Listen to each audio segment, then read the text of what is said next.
Okay. At some point, it doesn't make a difference. Please put your phone away if you're not doing something related to this class. Okay. Let's say Rosie's menu is turkey.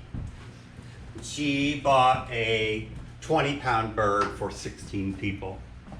But that 20-pound bird actually will feed 22 people. Does Rosie need to go out and get another bird?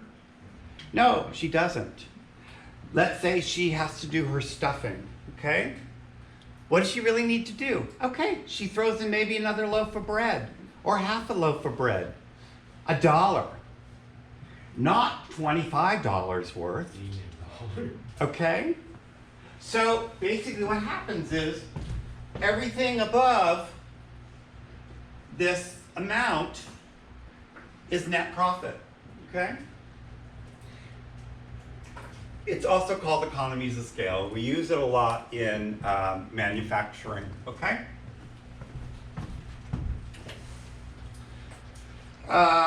Without customers, organizations cease to exist. Nonprofit and for-profit firms all have customers. Managers need to identify who the customer is and their needs. Okay.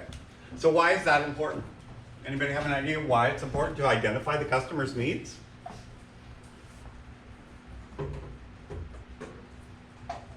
Yes? Because otherwise you wouldn't know what they need or want. Correct. You might. You'll have a harder time getting customers. Well, you might produce the wrong stuff. You don't know what the trends are. So let's say you walked into Macy's and all you saw were Victorian dresses with heavy corsets. How many of you would be buying that? When was the last time you saw a woman in a heavy corset? Well, I saw one last night, but I won't tell you about that. No, just joking. No, you haven't, okay? That's not the trend these days. We want freedom. We want your relaxation. We want our clothes to sort of reflect that, you know, our ability to move and to look good and to whatever, okay? Or we just want to feel comfortable. How many of you come in here in a suit and tie? I don't see any of you. I used to wear a suit and tie every way to work. It wasn't really comfortable, especially on those really hot days in San Francisco, and you're in a 1912 building, and it's 80 degrees in there, and you're sweating like a pig. It's not fun, trust me, okay? We need to find out what our customers want, okay? And how do we do that? How would you go out about finding out what your customers want? Surveys. You ask them. Okay?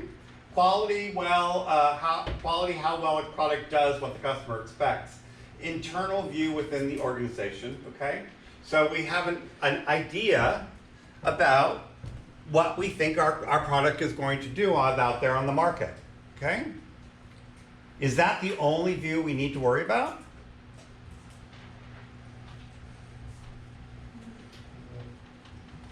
How much time do you think went into developing, may I borrow this for a sec? This little toolkit here. Hours. Okay. Now, I'm sorry, your name again? Ramona. What do you use this for? Just carry your school stuff? Yeah, our supplies. Okay. So, she has all her supplies in here. Now, what else might I use this for?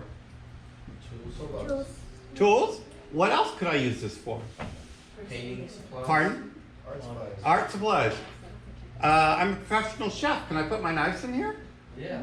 Yeah. You'd be amazed that there's a lot of different uses for this. So what this company did was they thought about the different uses that they could have for their toolbox, not just tools. They didn't limit themselves, okay? So they have an internal view, and now we have an external view about what the customer expects. Ramona, when you buy this, do you expect that in a week's time it's going to fall apart? No. No. Part of the reason why you bought it was because it looks really sturdy, right? You know, if I dropped it, I bet it would still stay together. Now, if I dropped it 10 times, it may not. But if I roll the truck over it, it may not. But on normal use, this is a pretty sturdy item. I don't know what you paid for it, but it probably wasn't outrageously expensive, right? It was probably pretty reasonable for what you got it, okay? So value, the relationship between the quality and the price. Okay, how many of you have bought something really expensive? Okay, take that back. How many of you have gone to a really expensive dinner? Okay. And how many of you have like said, that's the best dinner I've ever had in my life? None of you. Interesting, okay. Now why was that the case? I'm sorry, your name? Cameron? Cameron, why do you think it was the case that that wasn't the best meal you've ever had in your life? It was the most expensive? Yeah, but the food wasn't as good as I expected it to be. Okay, expectation.